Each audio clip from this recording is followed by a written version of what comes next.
Welcome to my beautiful story. Dear listeners, if you like my story, please subscribe my channel. There's an old saying that loose lips sink ships. Sometimes the best way to solve a problem or a situation is to wait it out. The problem we humans have is that we are so busy trying to push the situation to get the problem behind us that we lose sight of what's right in front of us. After 3 years of marriage, my loving wife had filed for a divorce. While I was on a TUI run in the farthest corner of the company's sales territory, we sold computers to set up to run certain lines of equipment. I was one of the few that could also install them. As a result, I had been sent into to set 3 new installments up in the divorce petition was the reason why she had filed. According to a third-party statement, I was having an ongoing affair with her father's secretary. It was humus, because his secretary worked at his state capital office that was 275. Merely from where we lived in Jackson, Missouri, it made it sound like I was taking 2 days a week to travel to the capital to stay overnight in a hotel and drive back the next day upon my first day back. I was fired. No reason was given, but I was paid what was due according to the state's labor laws, I believed, but could not prove it was because of what was being claimed by my wife in her divorce. Petition my boss and my wife's family were members of the same community church. I smelled a setup. I had only met my father-in-law's secretary once, and that was during our formal engagement party. She had tried to come into me, and I had shut her down. Someone had seen the chance for advantage and went for it. The question was who and why. Now Rachel's father was more of a follower than a man who could stand on his own. He got into politics only when his father had decided to retire. His great-grandfather, a career politician, had known when the interstate was going to be built and had bought the land around it all throughout the state. He had one rule: he only leased the land for development. When the lease ran out, the improvements torn down, ready for new development, the family ended up using some to develop their own and chain and bought other businesses. When he died, the family was super rich as a result, and had continued on as he did. It was almost like a golden parachute for the whole family. He had won the seed in a landslide and had kept it ever since. It hadn't even been a week since I had been served in here. We were standing before Judge Donald McDonald. I had not even hired a lawyer and was sleeping at a friend's place until I got back on my feet. My wife's lawyer, a well-known feminist who was from state capital, wanted to get the court moving towards the divorce, even to the judge. This just seemed to be rushed, and he wondered why. He was hoping to find something that would slow down the plaintiff's rush for judgment. It gave us both reasons for wanting to slow things down. What had stuck out right away was that my wife's lawyer had scheduled the first appointment before the judge the same day she filed. I listened with interest to what she had to say in her opening statement. The judge then asked me what I had to say. Your Honor, 2 things have happened. First of all, we are all here before you because of hearsay. There is no proof. As for my wife Rachel and I, as far as I knew, everything was fine. I said, secondly, I believe it's primarily because my wife Rachel is about to come into the rest of her family trust under state law. When that happens, I automatically would be entitled to half if we got divorced. How soon is that going to happen? The judge asked. On her 25th birthday, which in less than 6 months away. I said. The judge picked up the petition and read the complaint through in full for the first time. After pausing for a few, he said, Mr. Richards, do you have anything further towed? Only that my former boss is my wife's father's best friend. They like my wife, and I are members of the same church. When I returned from my last sales trip, I was terminated and no reason was given. I explained, I request that my wife be forced to pay my lost wages until this is resolved. Her current trust is worth $10 million and is still being controlled by her father on her next birthday. She gets full access to the rest, which will bring the total amount up to $100 million at that time, according to the way the trust was set up. Her father also loses his control over it. The judge turned to the feminist lawyer and asked, do you wish to dispute the facts that were just explained to me, Miss Livingston? No, Your Honor, that's why I filed, because the wife feels that There is no way they as a couple can work their differences out. Miss Livingston explained the judge saw Mesmeling any further thoughts. Mr. Richardson Lee won. Your Honor, I said, my wife is 6 weeks pregnant with our first child, and I think that she is being influenced by others because of my point of view. Having perked the judge's interest, he said, explain further. Please, my wife's. Family and friends are all politically aligned with one party's point of view. I'm an independent with more of a conservative point of view. I said I feel her extended family are afraid that I am going to expose our unborn child to my point of view with the political environment we are living with. The fact that hearsay is being used implies that this may be the very cause. There's no proof of that, Your Honor, Miss Livingston said with excitement. You can't allow hearsay to be used in court. The judge looked at me with a big smile, then turned to my wife's lawyer. You're right, Miss Livingston, we can't accept hearsay. That is why you're going to get the lady who provided the statement to appear before me so she can give the names of the party and their legal addresses who claim to witness these things happening. I want them so I can subpoena them so they can testify before me in court, the judge said in anger. And since Mr. Richards, as you have pointed out, has been evicted from his own house and fired because of those same influences that started this, I'm ordering Mrs. Richards to pay him $5,000 a month, temporary support retroactive, from the day this was filed before the court. So his first payment is due. Your Honor, you can't do this. Miss Livingston said the witness lives and works in the Capitol. Was your client's husband allowed to get anything out of the house? Did his wife confront him with the accusation? Judge Donald asked. No, Your Honor, to both questions. She replied, this statement was just recently obtained by whom you acted, just like a politician saw a chance to earn $1 and take advantage of a situation to affect the outcome, Judge McDonald said firmly. Come back and hear again, Miss Livingston, with a divorce that appears to be over the difference of views of those outsides of the family itself, and I will hold you in contempt. Do you understand? Yes. Your Honor, she said meekly, Miss Livingston, in my court, I expect both parties to physically present, so have her here the next time you appear. One more question. Who is paying your bill? The judge asked. John Brownstone, she answered, the local representative for the State House. The judge said, who spends 90% of his time at the state capitol? Yes, Your Honor, I said. And my father-in-law, how do you get along? The judge asked. We tolerate each other. I said, when he starts talking about making the country a socialist country, I leave the room. We both know each other's views, and I see his conduct as trying to put a wedge between my wife and I. So you haven't talked to your wife since you have been served? The judge said. No. Your Honor, I did swing by the house to talk to her, but learned from the security hired by her father to watch the place that she was out of town and that the locks had been changed. She's either changed her phone number or blocked me. Miss Livingston, where is Mrs. Richards currently residing? The judge asked. In the Capitol with her father. Miss Livingston responded, I see this is looking more and more like a hit job. Tom, looks like Mr. Richards's view of things is exactly what is happening. I expect you both to appear before me a week from today at 9 a.m. The court is adjourned. The judge said, I showed up in court with a lawyer this time. I could see my wife Rachel sitting beside Miss Livingston and a lady I did not know. After taking the bench, Judge Donald McDonald went right to work. Miss Livingston, has the defendant being paid? The court ordered alimony. The judge asked. No, Your Honor, father is refusing to allow it to be paid out of the trust. Miss Livingston replied, let me address your client directly and have her answer through the mic. The judge said, Mrs. Richards, you are of legal age, are you not, Judge? Donald asked, Yes, I am. Rachel replied, Where are you residing at this time? The judge asked with my father. At the house in Jefferson. Rachel replied, You are living off of your trust. Right now, what were you using for money? These last 5 years, my husband and I both worked very hard.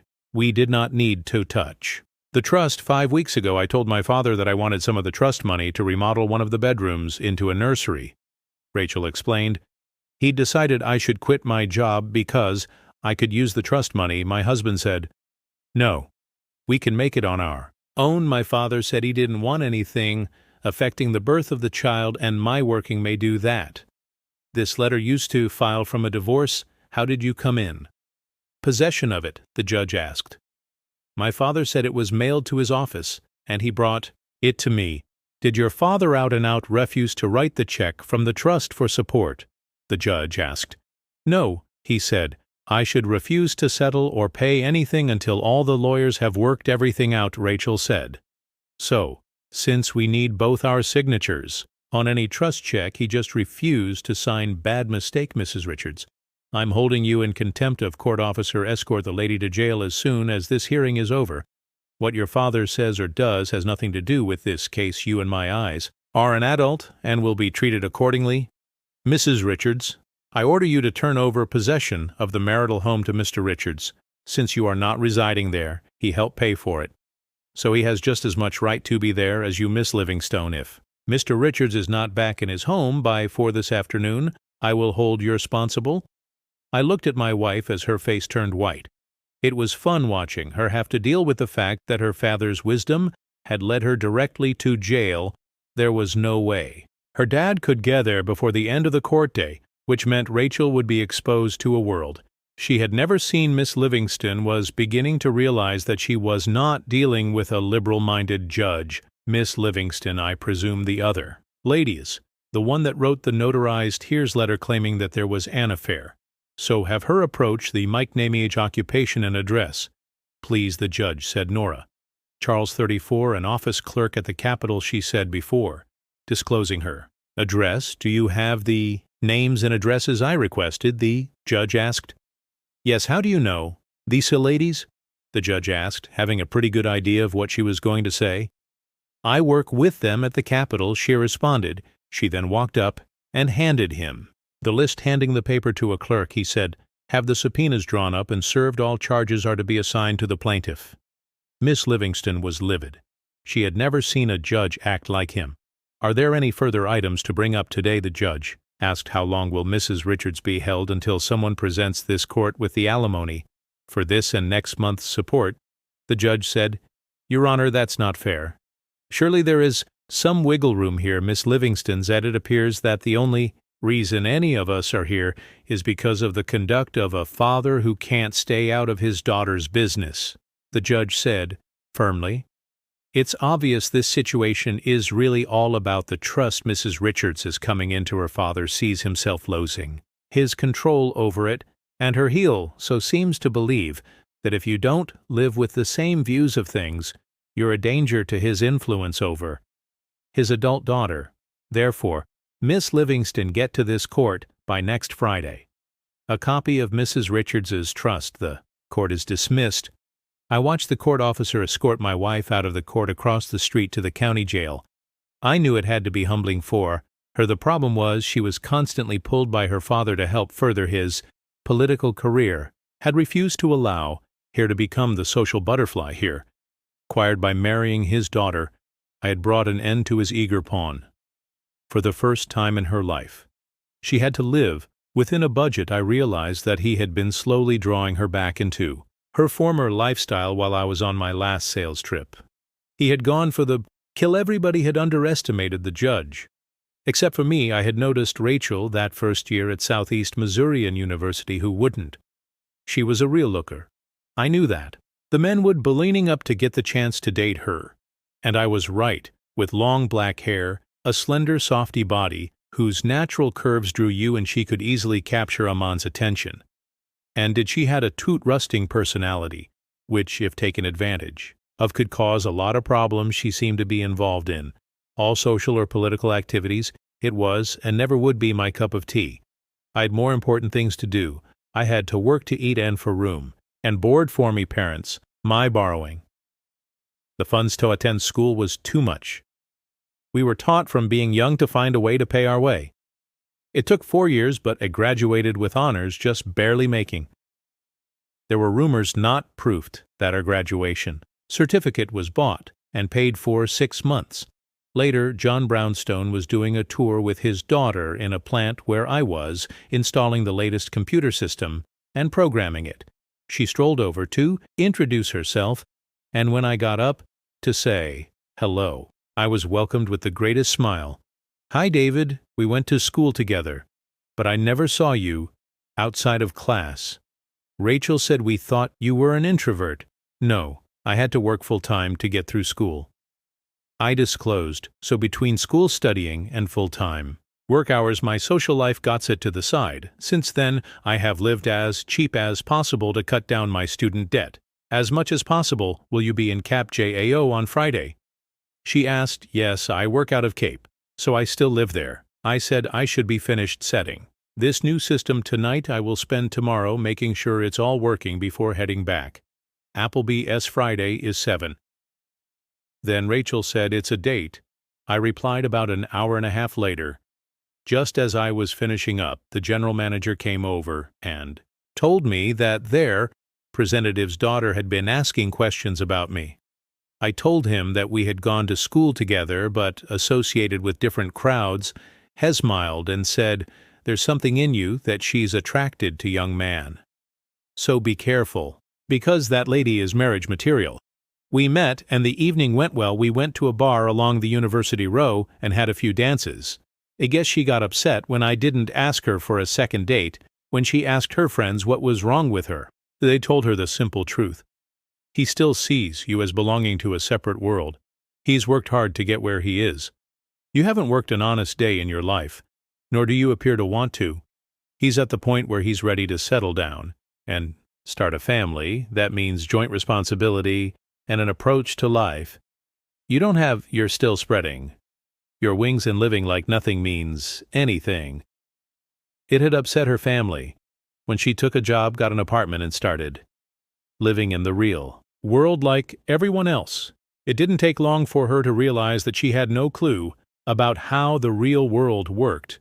For Rachel, it was a life-changing experience. She was learning at her age what it was like to do the basics like cooking dishes and laundry. We all saw her struggle with normal things we do in life as she learned them as an adult. Some of her high-class friends dumped her. As a result, they couldn't understand what she meant when she told them they needed to get off their privileged life and discover the reality of most. It had been a rough 6 months, but I had noticed she was adjusting. So one Saturday, I saw her in the mall sitting on a bench, looking sad and lost in thought. I went over and sat down beside her. "Rachel, there's a community dance being held on the fairgrounds tonight. Would you like to go with me?" I asked why. "Now," she asked, in complete surprise, "because you now understand the world I live in and can see some of the pH of yours." I said, "As a result, you have grown up a lot. The hard way. You have shown great courage and determination these past few months and have earned my respect." We learned that night that we both love to dance. It was fun to see her actually enjoy herself without having any airs influencing her. She asked me on the way home why she being accepted by so many. Without question, I said, "Because you were just being yourself for a person with your upbringing that speaks volumes." As I walked her to her apartment door, we kissed for the first time. It wasn't long until we were seen as a couple.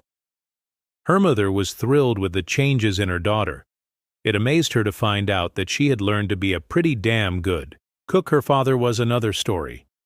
He was not impressed that his daughter was becoming a well-balanced adult woman. He hated me because I would not discuss politics with him one night out, off frustration. He went at me. His wife and daughter were shocked when I went at him, using his own arguments against him like the skilled politician he thought he was. Later, privately, Rachel's mother warned us that her husband hated to be made to look like a fool. "David, he expected you to fold because he thought you knew nothing. He was not prepared for the facts that came from your lips. He thought you were a shallow person. You proved you're not. He will hold a grudge until it forces him to try to take you down." I had learned young that power and influence earned was always respected by the one earning it when being handed it on a silver platter. It became a tool to keep others under your control. and it became corrupted. It had been at my parents' place on Christmas Eve that I got down on my knee and presented, staring to her less than a year later. We were married. Her father wanted to make it the biggest event of the year. Rachel had shot that down fast. It was Monday afternoon before I went to see her. Rachel needed that time to think things out. Judge MacDonald had done us all a favor by throwing her in jail. Her high and mighty father couldn't get to her. Now her mother had always been a buffer for us from him until they got divorced. I watched her walking, looking sad and depressed, until she saw who her visitor was. Seeing it was me, she broke into asmile as the tears started to flow, sitting down across from me. She said, "He did it again, didn't he? Looks like it." I replied, "I was told you had filed because of your affair." Rachel said, "When did you figure it all out, when Miss Livingston had to reveal who was paying her bill?" I said, "What's behind all of my dad's actions? It has to be more than just revenge against you." Rachel said to me, "It boils down to something that must be hidden in the trust." I said, "Because for some reason he wants our marriage ended before it fully takes effect. When did you figure it out?" I asked. "You got tounder. Stan, that being pregnant has got my emotions working irrationally. At times Dad broke the phony news of your affair, and I lost it." Rachel said, "If he puts something in front of me, I signed it because I was upset over losing you this weekend out of boredom. I read all the documents when I read that it was Dad's secretary that you're accused of sleeping with. I knew he had set us up, so what are you going to do after you get released from jail?" I said with a big grin, going home with my hubby after telling my father. "We are done." Rachel said, "Remind me to tell my mother about his latest stunt. I'm just glad we figured it out before our marriage was destroyed." I said, "Thanks for not saying I was a fool for falling for his." Rachel said, "If you were half the man you still would be a better man than my father. David always remembered that. He fell in love with the man you are. Don't ever change. It's you that keeps me grounded. Mom said you coming into my life made me a better and different person. She was right. My value and outlook about things have changed so much. I am so mad at myself for allowing myself to be drawn back into the I went and visited my wife. Every day until Friday we talked about everything. Rachel and I were surprised to learn that the judge did not want us sitting with our lawyers when we appeared before him this morning. The Sheriff's Department office who told us, said the judge, does not want us identified before certain people are required to testify. As a result, my wife would be deliberately held back and would arrive late in her everyday clothing. Rachel and I walked hand in and the Friday morning from the county jail and slid into the back of the courtroom just as Judge MacDonald took his seat. I see the three ladies who claim to have witnessed the romantic relationship of David Richards are here. The judge said I would like them to go stand beside him if he is here. In this court, Rachel and I watched as the three ladies went over and stood beside a man sitting with her, Father John Brownstone. David Richards, "Will you please approach the bench?" The judge requested. The room went into shock as I stood up and joined the men. The ladies had pointed out, heading to the bench when we both had almost reached him. He told us to stop. "Rachel Richards, would you come forward and identify which man is your husband?" the judge asked. Rachel came forward. Her eyes and face were smiling big time. Once she reached us, she stood beside me, taking my hand into hers. It appears that these three ladies had witnessed an affair by someone using David's name in a deliberate attempt to destroy his marriage and ruin his life. The judge said before going on, the question came to me was who would benefit from having this marriage break up? Who had the financial means to pay for it? I had toast myself. Why those reasons were why I ordered that a copy of the trust be supplied to my office. I had a trust lawyer review it. "Stan Johnson, can you step forward and testify what you learned?" Rachel looked at me and whispered, "Do you know anything?" I whispered back, "No," putting all the legal into common language. There is a clause that says if Rachel Brownstone is not married by her 25th birthday, full contra goes to her father until she reaches the age of 40. He said, since she is, it has legally been hers since the day she got married. Not has only the Court been scammed, but it appears that Rachel has to stand. Send a copy to the Attorney General office. Inform him of what we now know since John Brownstone is our state representative. It should be his office that investigates the situation to see if criminal charges should be laid. The judge said, "Does the plaintiff have something to say?" "Yes, Your Honor, I do." Rachel said, "I wish to withdraw my petition for divorce." Granted. Judge McDonald said, "Hire stand to get your trust legally in your hands." The court is dismissed. We watched the man claiming Toby be taken in for questioning, along with her father who looked defeated. Miss Livingston handed me the envelope containing the $10. 000. "Mr. Richards, you could probably sue your father-in-law for a lot more than this." Miss Livingston said, "I wonder how much they were all paid to try to get the divorce done." "We didn't have to." Rachel said, "He has just written himself out of his grandchildren's lives forever.